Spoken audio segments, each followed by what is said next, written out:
They just called her that nurse. Not by name. Not by title. Just the one with the scarred hands who never complained, never asked for credit, never made mistakes. Dr. Mercer watched her move through the hospital corridors like she owned them, and it infuriated him, not because she was incompetent, but because she was impossibly, dangerously competent, and she did it all without the arrogance that usually came with such skill. He had no idea who he was standing next to. She had no idea he was about to decide her fate. Within 48 hours, one of them would understand the cost of underestimation. The fluorescent lights buzzed overhead like insects trapped in glass, and Hannah Clarke organized for lines in the third-floor supply room with the mechanical precision of someone who had done this exact task in conditions far more demanding than a climate-controlled hospital in San Antonio. The third-floor supply room at St. Michael's was a fluorescent cathedral of organization, stainless steel shelves lined with color-coded equipment, rows of antiseptic sealed packages arranged by frequency of use. Hannah moved through it with her left arm extended, her right hand selecting items with the efficiency of muscle memory. 14-gauge angiocath needles first, then the 16-gauge, then the smaller pediatric lines arranged from longest to shortest. Her forearms crossed the pale blue of the supply room lighting, and the scars were visible if anyone cared to look, thin white lines running perpendicular to the tendons, the kind of scarring that comes from shrapnel extraction without anesthesia, from a field medic's knife moving fast because time was bleeding away. She never covered them. She never mentioned them. The younger nurses sometimes asked, and Hannah would say something about a childhood accident, and they never pressed further because there was something in her eyes that suggested the truth was both more complicated and more final than any of them needed to know. The smell of antiseptic hung in the air like a ghost that never left the hospital, mixing with the faint coffee aroma drifting up from the break room 2 floors below.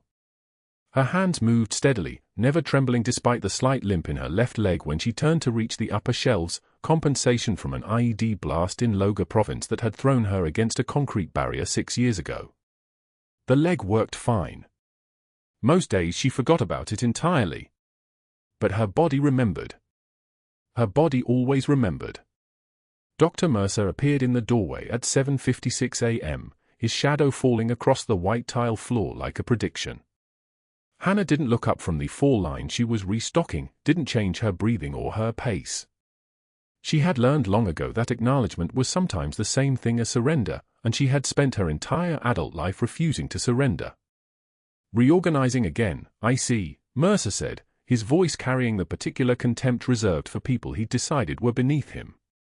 He was tall, silver-haired, the kind of handsome that comes from expensive dental work and a lifetime of telling himself he deserved everything he wanted. His white coat bore his name embroidered in navy thread, not just his name, but his credentials, his rank, his authority spelled out across his chest like a billboard. Some of us have found the existing system works adequately. Hannah set down the box of needles and turned to face him, her expression completely neutral.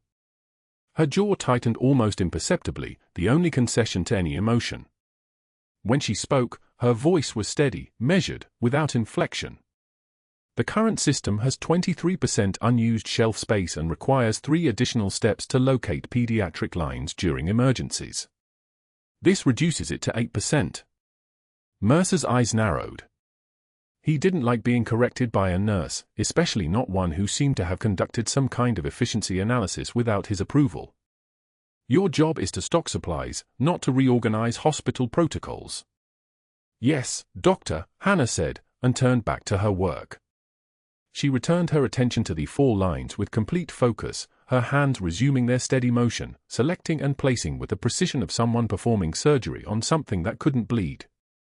The words hung in the space between them, not quite submission, not quite defiance. Something else entirely.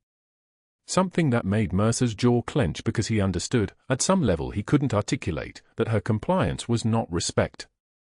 It was patience. The fluorescent light buzzed again, longer this time, and Mercer lingered for a moment longer than was natural before turning away. He had things to do. Grand rounds in 40 minutes. Surgical consultations. The business of being Dr. Marcus Mercer, attending surgeon, the man who decided who was competent and who was merely following protocols they didn't understand. He would remember this moment, this small, irritating interaction with a nurse who reorganized things without asking permission.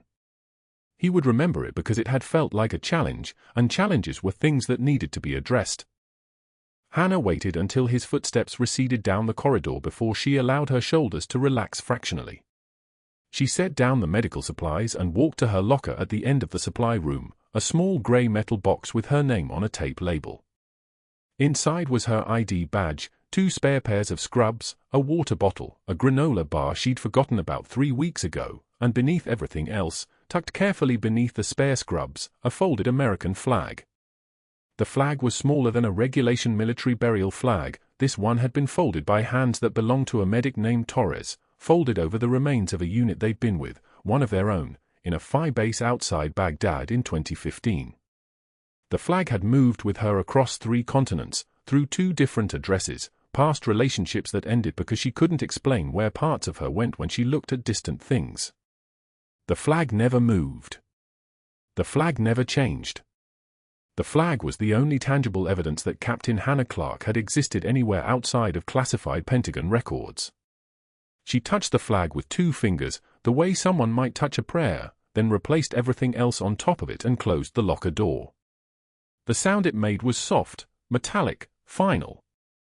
The break room smelled like old coffee and microwaved something unidentifiable, and Hannah sat at the small table by the window with her own coffee, black, no sugar, the way she'd learned to drink it in a FI base where the creamer had been spoiled for 2 months. Around her, the morning shift was assembling.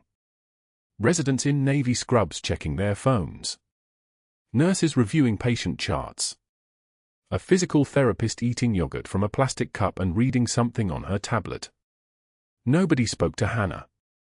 They never did, not really. She would answer questions if asked, would help if needed, but the conversations moved around her like water around a stone. At 8:15 a.m., one of the younger residents, a 3rd-year named Sullivan with red hair and the kind of energy that came from not yet understanding how much could go wrong in a hospital, sat down across from her. Sullivan worked with Hannah sometimes during patient care, and he'd learned early on that she was the kind of nurse you wanted next to you when things deteriorated, that she moved with a confidence that bordered on prescience, that she seemed to anticipate what patients would need before they needed it. "You ever think about getting your doctorate?" Sullivan asked, dunking a tea bag into hot water. "You've got the mind for it. Everyone says so. Mercer excluded." Hannah didn't respond immediately. She looked out the window at the parking lot below, at the Texas morning turning hot already, the asphalt beginning to shimmer. "No," she said finally. "I'm where I need to be." Sullivan accepted this without pushing further, which was why Hannah had always found him tolerable. He had the sense to recognize when a door was closed. But the question stayed with her, because it pointed at something true. She was competent enough to be a doctor, skilled enough to teach the doctors, educated in ways that never appeared on any official transcript. She had learned field thoracotomy with a combat knife in a FI base outside Baghdad, had learned to manage a patient's airway while mortar fire turned a concrete wall into dust, had learned pain as data, as information that could be processed and acted upon instead of something that paralyzed.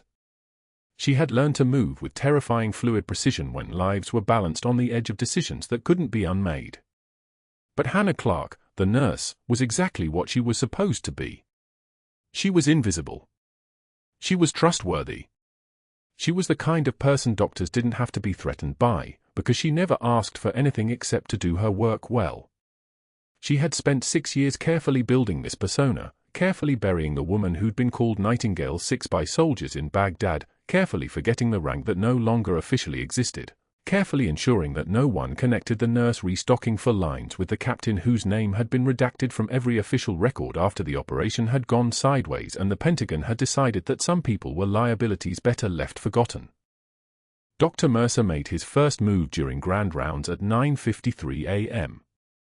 Grand Rounds was the sacred ceremony of the hospital, the moment when attending surgeons taught the residents, where cases were presented and protocols were reinforced and hierarchy was firmly, ceremonially re-established. Hannah was in the trauma bay when Mercer arrived with his entourage of students, reviewing a patient chart for a routine post-op check, and she remained visible enough to be useful but invisible enough not to interrupt. "This case," Mercer said, holding up a chart, is an example of dangerously improvised care. He was pointing at a patient's record, but his eyes had found Hannah across the room.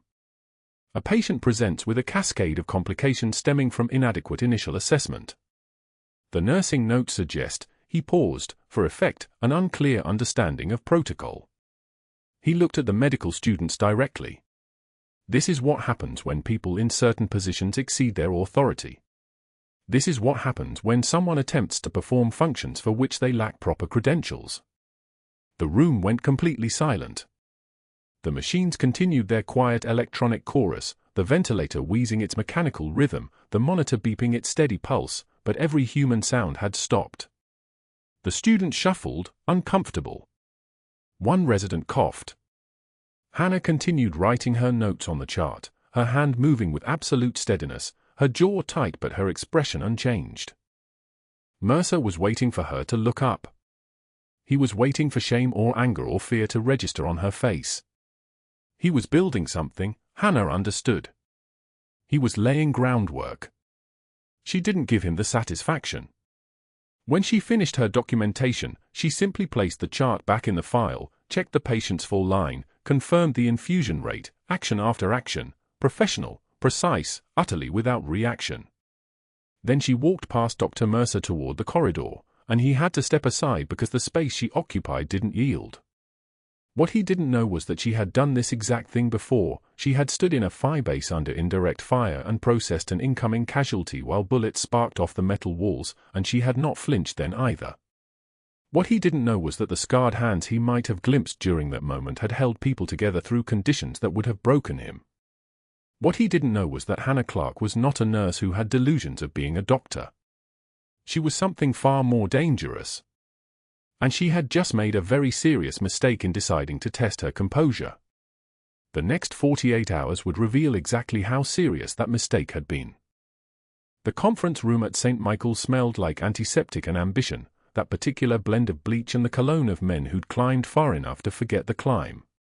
20 medical students crowded the space during grand rounds, their white coats pristine, their notebooks open, their attention fixed on the man holding court at the front like a conductor before an orchestra. Dr. Mercer stood with Hannah's patient chart in his hands, holding it at arm's length as though the paper itself might be contagious. "This," he announced, his voice carrying the practiced cadence of someone accustomed to being listened to without question, "is what happens when nursing staff forget their limitations." Hannah stood at the back of the room, one shoulder against the door frame. She'd learned long ago that the best way to absorb punishment was to become a shape the words passed through rather than struck against. Her hands were clasped behind her back, not a defensive posture, but something deeper. Parade rest. Her body had muscle memory for chain of command that her mind had tried to bury. "Ms. Clarke here," Mercer continued, turning the chart so the students could see the notation she'd made 3 days prior, decided to adjust post-surgical drain placement without consulting the attending physician.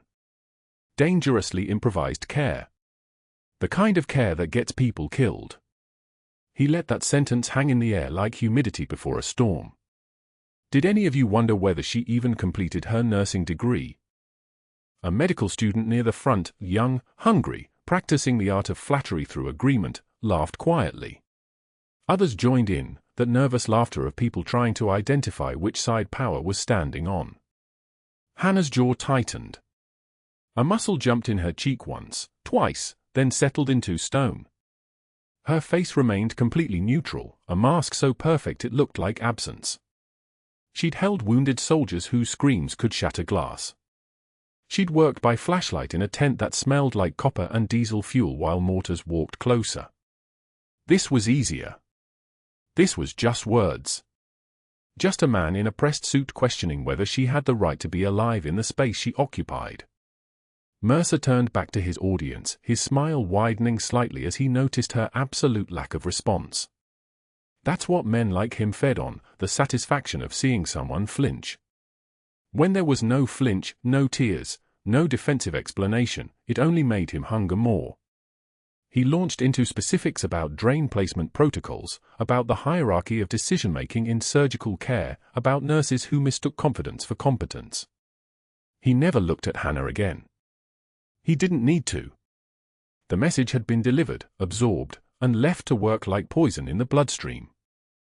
The students filed out 20 minutes later, and Hannah remained motionless until the last one had passed. Then she walked down the corridor toward the supply closet, her stride unchanged, her breathing level. A civilian might have called it composure. A soldier would have recognized it for what it was, the performance of someone trained to move through fire without flinching. 2 hours later, the vending machine on the third floor hummed its mechanical rhythm as Hannah fed $2 bills into the slot. The fluorescent lights above cast everything in that particular hospital pallor, the color of waiting rooms and bad news.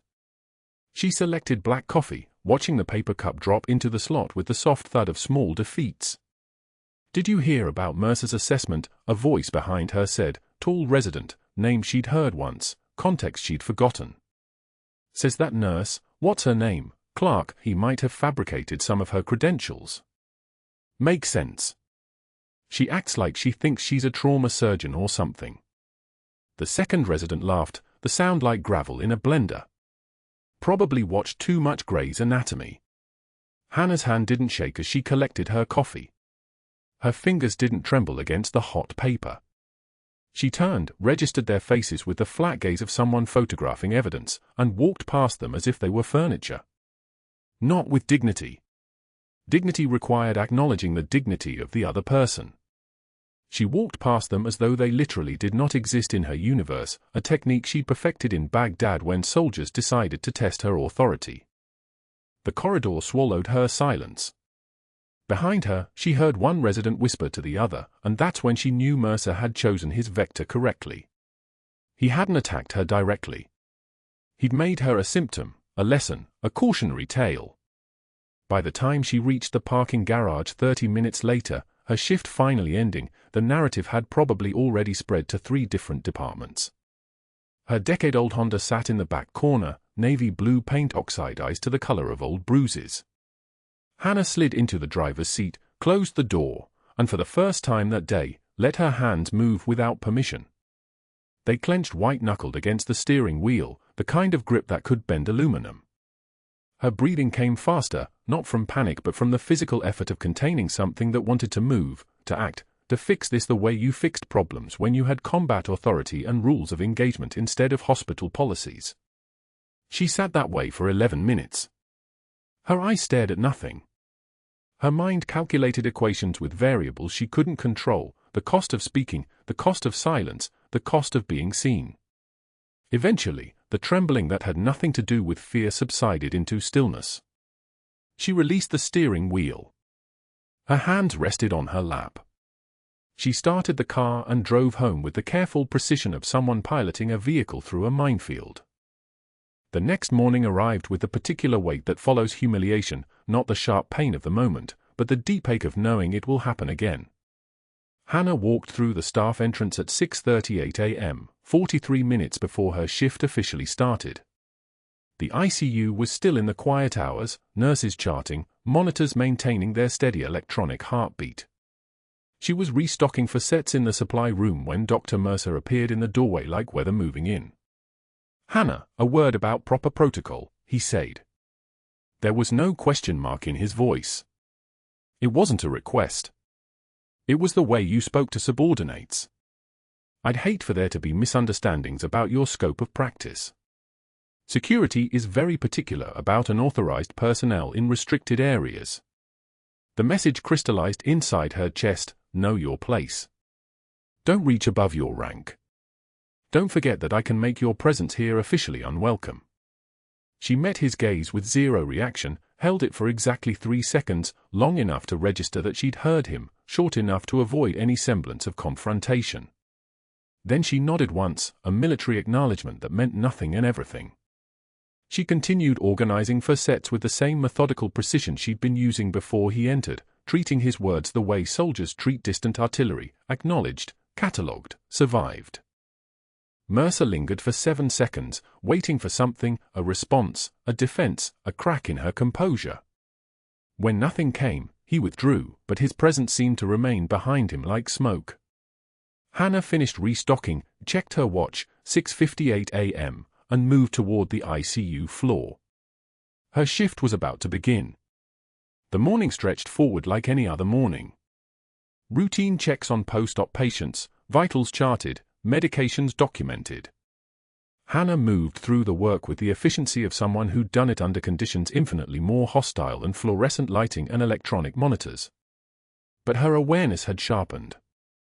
She noticed which nurses avoided eye contact, which ones still treated her normally, which ones had absorbed Mercer's assessment and begun to treat her like a liability instead of a colleague.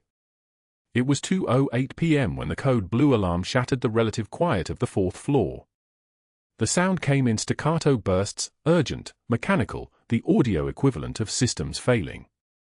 Red lights began flashing near room 412.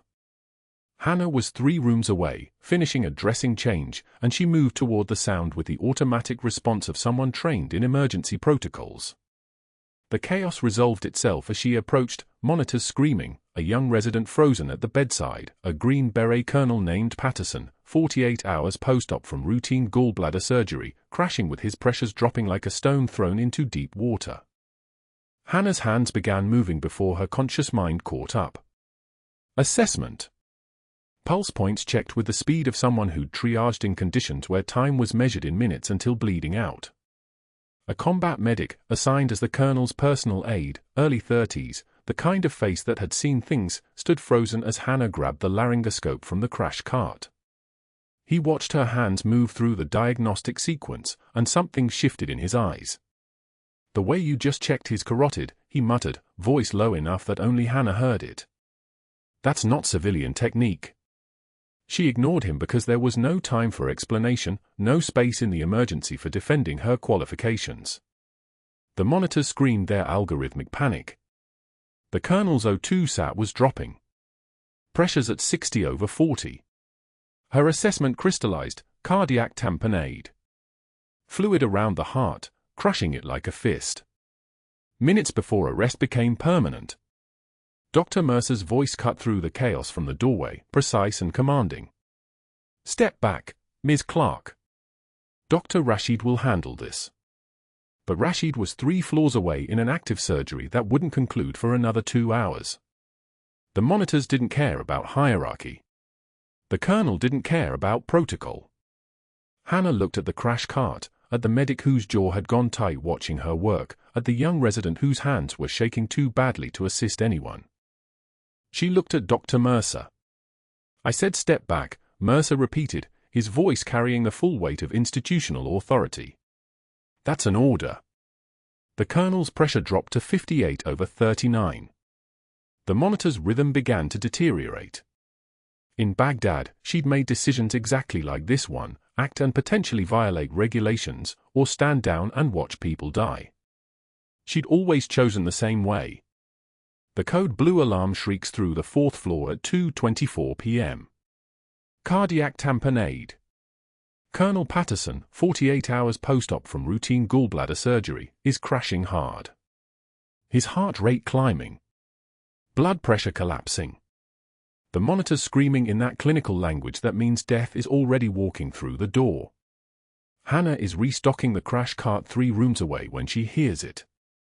Sees the nurses sprint past. Sees the resident, a young doctor named Chen, competent but not seasoned, freeze in the corridor like a deer in headlights. She knows what tamponade looks like. She knows what it demands. She moves toward the trauma bay without thinking, her body already making decisions her mind can't voice. The colonel is pale as hospital ceiling tile. His neck veins distended like cables. His oxygen saturation dropping, 94, 91, 87. The nursing supervisor is calling for the attending. Standard protocol. Call for backup. Wait for authority. Let the hierarchy decide.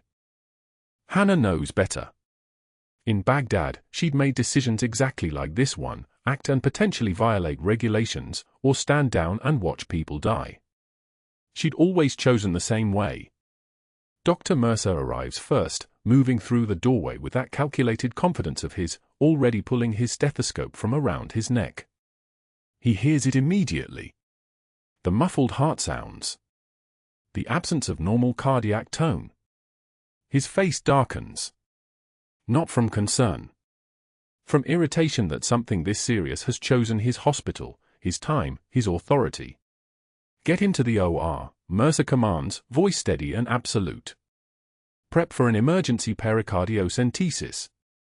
We'll drain the fluid, Anne. Hannah steps forward. The movement is small. Precise. A single step that somehow carries the weight of 7 years of decisions made in sandstorms with nothing but a combat knife and hands that refuse to tremble. Needle aspiration won't hold, she says. Quiet. Flat. Not a question. The pressure's too high. Tamponade this severe needs surgical release. Mercer's head snaps toward her like a predator sensing movement in grass. His eyes narrow. For a moment, he looks like he's deciding whether to acknowledge her at all. Then, and you would know this how, exactly, Clarke. But there's no time. The Colonel's oxygen saturation is dropping again, 84 now, 81. His blood pressure barely registering. The monitor rhythm is becoming irregular. Ectopic beats. Pre-arrest rhythm. The mathematical certainty of collapse approaching. Hannah moves to the crash cart. Her hands are already reaching before her conscious mind catches up. Get me a rib spreader and 2 units O negative, she says. Voice flat and absolute. Not requesting. Not asking permission. Simply stating what needs to happen. Mercer's face goes crimson. Blood blooming across his cheeks like watercolor on wet paper.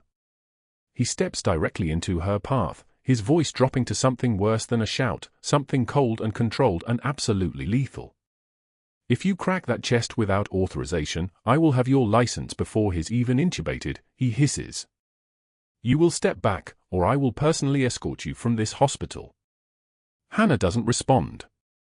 Doesn't look at him. Doesn't acknowledge the threat hanging in the air like smoke from a distant fire. She's already prepping the sterile field with movements so practiced they've become muscle memory, sterile drapes, skin antiseptic applied in the precise pattern she learned from a field medic named Garrison who didn't make it home from Helmand Province. A 14-gauge angiocath needle. Oxygen running. The ventilator already wheezed and adjusted. Everything prepared for a surgery that shouldn't exist outside an operating room.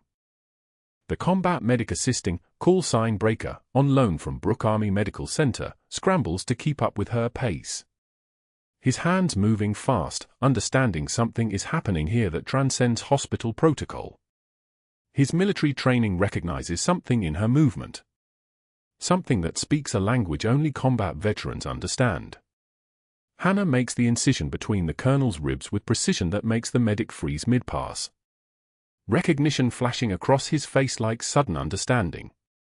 The suture pattern is wrong for civilian medicine. The angle is deliberate. The speed is wrong. Everything about this is unmistakably field surgery. That's a combat cut, he whispers. Not a question. Certainty. Who trained you?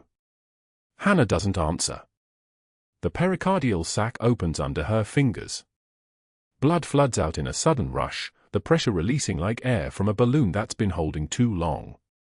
The Colonel's heart, compressed and struggling, suddenly finds space to beat. The monitors stabilize. The rhythm becomes regular again. Sinus rhythm. 78 beats per minute. Oxygen saturation climbing, 84, 87, 91, 94. The room goes silent except for the rhythmic beeping of the monitors, that steady electronic confirmation that death has paused.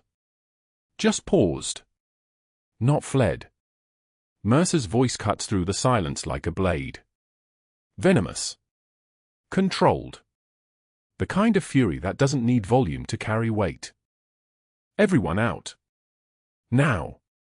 Except you, Clarke. The medic hesitates.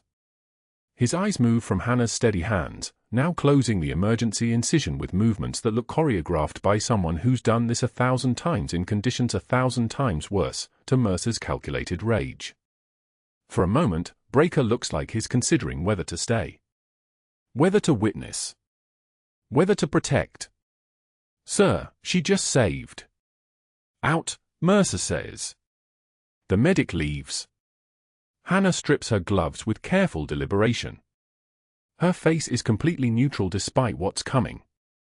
She can see it in Mercer's expression. The way his jaw tightens.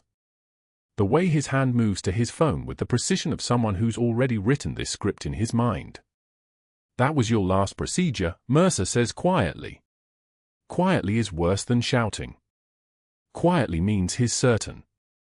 "I'm calling the licensing board, the hospital administrator, and every witness to your unauthorized surgery is being reassigned by morning.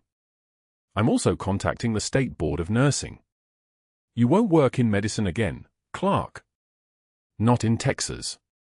Not anywhere." He's not threatening. He's informing. The way someone informs you that the sun will rise tomorrow. Inevitability dressed in calm authority. Hannah says nothing. She can't defend herself without surfacing. Without breaking the direct order she received the moment the Pentagon erased Captain Hannah Clarke after Baghdad, after the operation that went sideways, after the classified decision that she was a liability better left forgotten. The order was simple: disappear. Work under her civilian name. Keep your head down. Speak to no one about what you were, what you did, who you are beneath the scrubs. By evening, Mercer has made 8 calculated phone calls. Each one is a careful chess move. Each one is designed to isolate her, to ensure that anyone who witnessed her save the colonel is suddenly reassigned or suddenly unavailable to speak. The surgical team that watched her crack that chest? Split across 3 different hospitals by shift change. The nurses who saw her hands move through that procedure? Transferred to departments on opposite ends of the building. By morning, the only people left who could testify to what she did are people who've already been warned that contradicting Dr. Mercer results in career consequences they can't survive. And yet Hannah stands in the locker room at 8:33 p.m., staring at the folded flag from her fallen teammate Garrison, hidden beneath the spare scrubs in her locker. The fabric is faded. The creases are worn from 1,000 times she's held it at 3 in the morning, staring at the pattern of stars and stripes and trying to remember what it felt like to be someone who mattered. The rain hammers against the locker room window like applause from an audience no one invited. The phone call came at 11:33 a.m. on a Tuesday.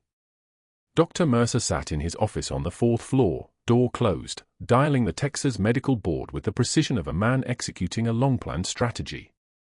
He didn't raise his voice. He didn't need to. His words were weapons designed to wound slowly, to let infection set in before anyone noticed the cut. "I'm calling to report a serious credential concern," he said, his voice steady as a scalpel. "One of our nursing staff, Hannah Clarke, performed an authorized surgical intervention on a post-operative patient without physician oversight. I have concerns about the legitimacy of her nursing degree. The intervention was dangerously improvised.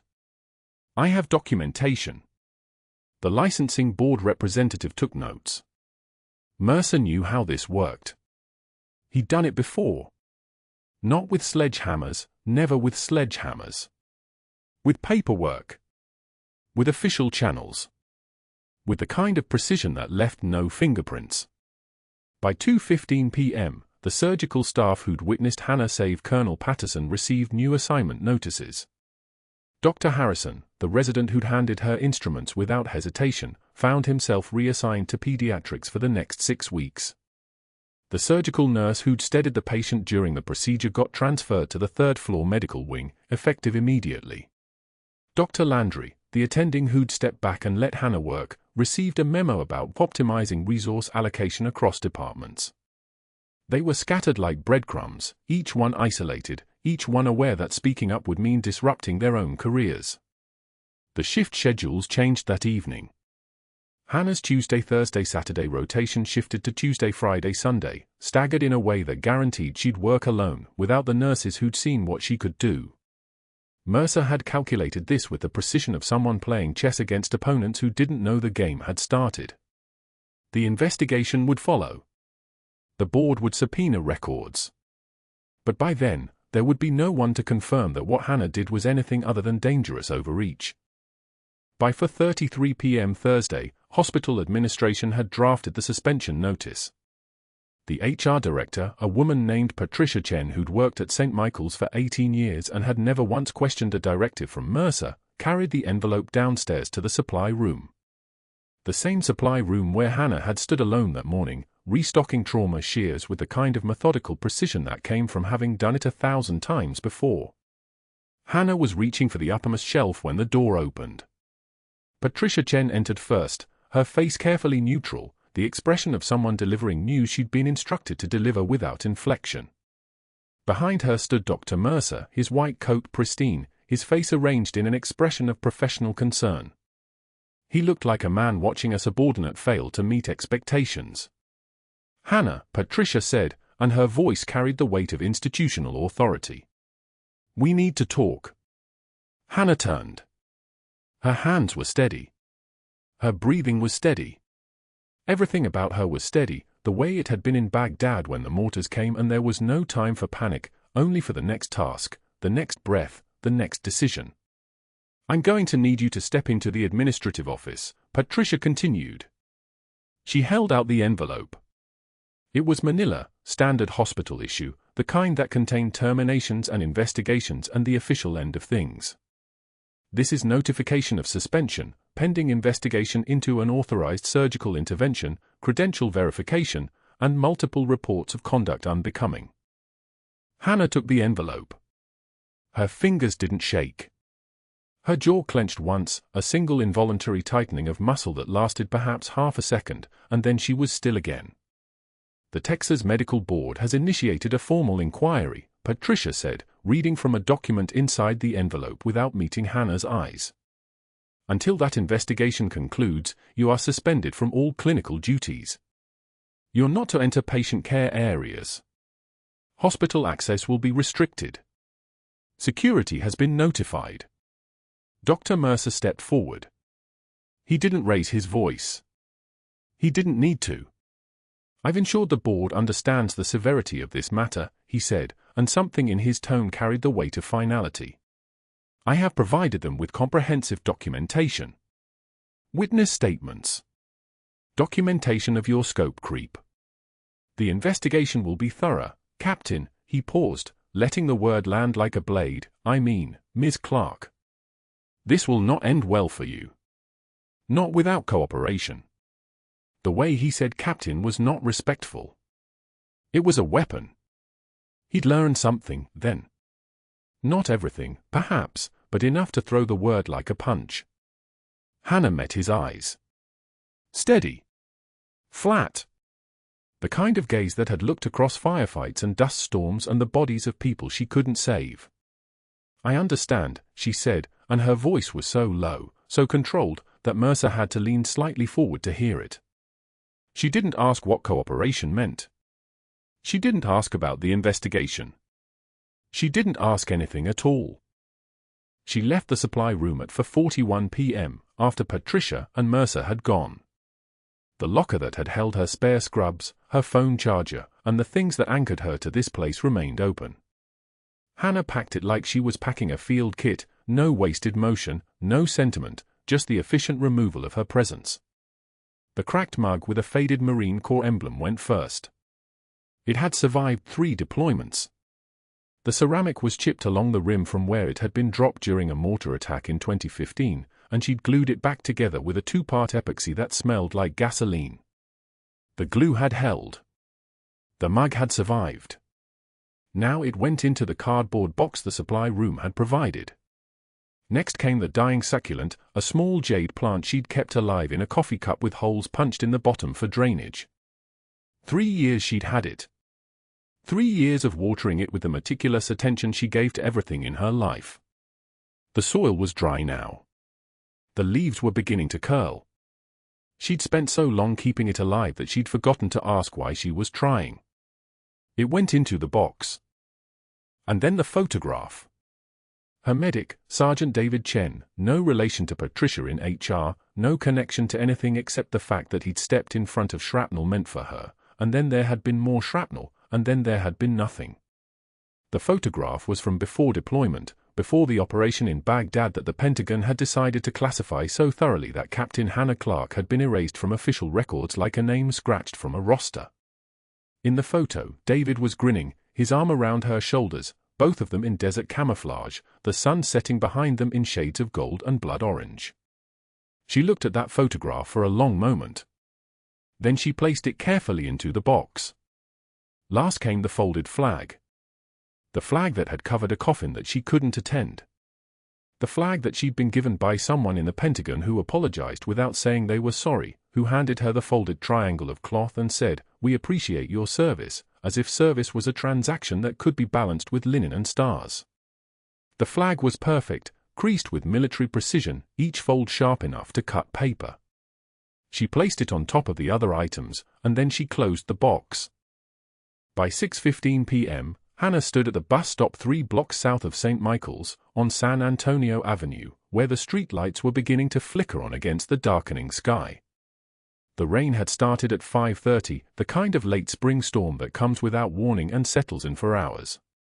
It fell in sheets, hammering against the glass shelter of the bus stop like a fist demanding entry. The cardboard box was already softening, the bottom beginning to sag from the accumulation of water. Hannah didn't adjust it. She held it in her arms, watching the rain blur the streets and the storefronts and the reflections in the puddles below. In one of those reflections, she could see herself, soaked scrubs clinging to her frame, her name badge still pinned to her chest, the photo of David beginning to blur behind wet cardboard. She'd saved hundreds.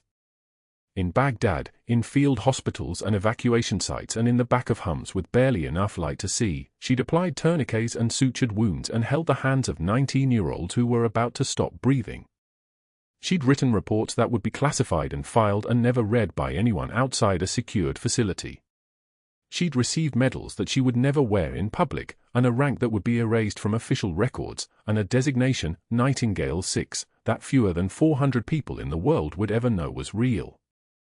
And here at St. Michael's Hospital in San Antonio, Texas, in the United States of America, she couldn't save her own career. The rain fell. The bus didn't come.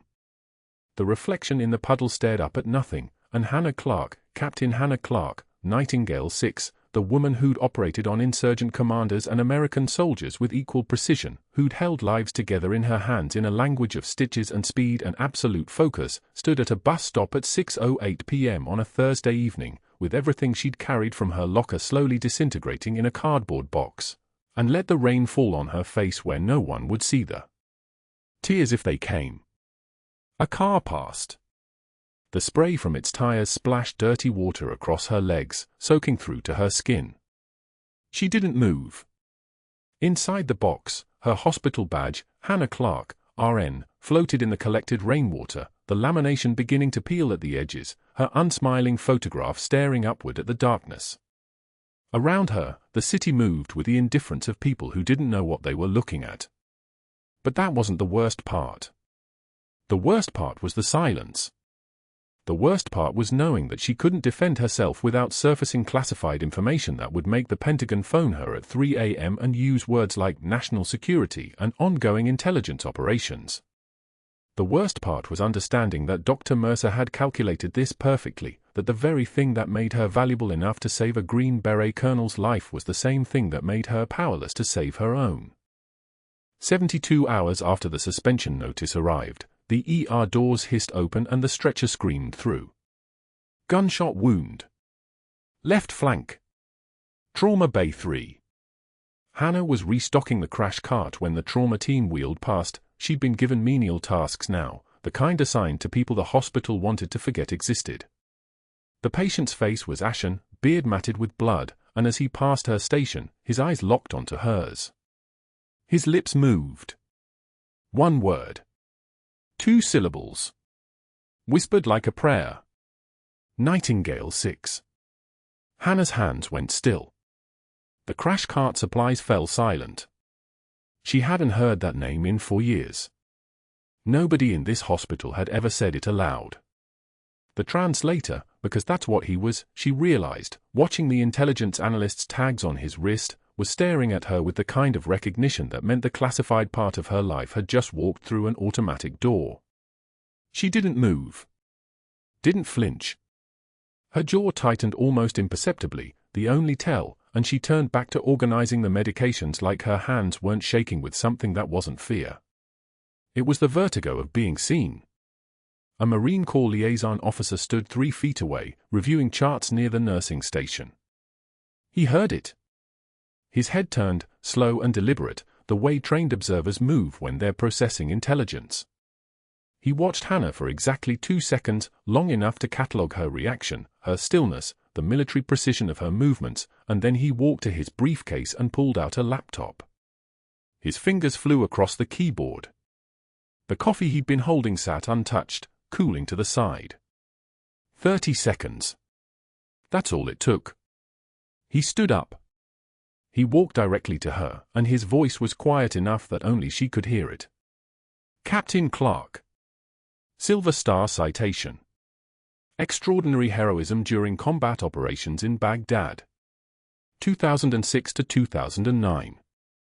He read it from the screen like he was reading her personnel file out loud because she'd earned the right to hear it spoken in a place that had tried to erase her. I need to see your command authority documentation. Hannah's eyes didn't leave the medication tray. She spoke, and her voice had dropped an octave. You're looking at her. The liaison officer nodded once. That was when Dr. Mercer burst through the trauma bay doors. His face was already flushed, already angry, already moving before his brain caught up to what he was seeing. That nurse needs to be removed from this trauma area immediately. Hospital policy. Infection control. He was loud. He was trying to dominate the room the way he always did, the way that had worked every single time before. His eyes hadn't registered the uniform details yet. The liaison officer was still in civilian clothes. Hannah was still wearing scrubs. In his mind, he was still winning. The doors to the ER opened again. This time it wasn't about speed. It was about presence. The 2-star general who walked in moved like the air around him had changed pressure. His uniform was dress blues, every medal exactly in place, and his eyes found Hannah Clarke in 30 seconds. He stopped directly in front of her. His right hand came up. Not a salute. Not yet. A gesture that meant recognition. Captain, he said. The word was a verdict. Then his hand came to his brow, and he rendered a full military salute to a woman in hospital scrubs. In that moment, Dr. Mercer's face went the color of old ash. The general turned to look at him like he was examining something found under a microscope. General Raymond Hayes, United States Special Operations Command. This officer saved the life of one of my soldiers 72 hours ago using techniques that shouldn't be possible outside a field hospital. And you suspended her. Mercer's voice came out in pieces. Sir, I have no authority to. That situation was highly irregular. You had no authority to do anything but apologize, the general said. The liaison officer was still recording. His phone was out. He was documenting every word. And then the courier arrived. Suit too expensive, briefcase too classified, eyes that had seen things that didn't officially happen. He handed the general a folder. Sealed. Marked with a classification level that made the hospital's general counsel take a step back. The general opened it. He read the contents to the assembled trauma team like he wanted every witness to understand what they were standing next to. Codename Nightingale 6. 31 military operations. 472 lives directly saved in the field. 238 lives saved post-deployment through civilian medicine. Pentagon commendation. CIA operational record. And a psychiatric evaluation cleared for full operational status with the notation, clinical judgment in combat conditions exceeds 99th percentile of all measured personnel. 3 senior hospital administrators had gathered by then. The CFO was pale. The chief medical officer was trembling. The general counsel was making phone calls to lawyers. The folder snapped shut. The general looked at Dr. Mercer like he was already dead, which professionally speaking, he was. You're going to want to speak to an attorney, the general said. It wasn't a request. It was a command. What happened next happened slowly, then all at once. The licensing board received the Pentagon's cooperation letter 48 hours later. The auditors who'd been looking into Hannah's credentials did a lateral review of the person who'd triggered the investigation. Dr. Mercer's file opened like a flower dying in time-lapse photography. 17 post-operative deaths over 36 months. All classified as patient comorbidity. All preceded by Mercer's surgical decisions. All followed by reassignments of the nursing staff who'd witnessed his errors. The digital forensics were clean. He'd altered surgical reports using his administrator credentials. He'd falsified complication rates. He'd systematically scapegoated 12 different nurses and 4 residents to conceal his own malpractice. The hospital's data analyst found the pattern because the pattern was him. Federal auditors arrived. 2 families of deceased patients filed wrongful death suits. The hospital's liability insurance company began a preliminary investigation into fraud. At a hospital board meeting, Dr. Mercer received his suspension notice in the same conference room where he'd humiliated Hannah during grand rounds. The same medical students watched. The symmetry wasn't accidental. His attorney recommended voluntary surrender of his medical license. The state board accepted it. At home that night, Mercer sat in his study surrounded by framed commendations and photographs with senators and hospital board members who were now refusing his calls. He poured a bourbon. He didn't drink it. He stared at his hands like they belonged to someone else. His phone rang. Community College of San Antonio.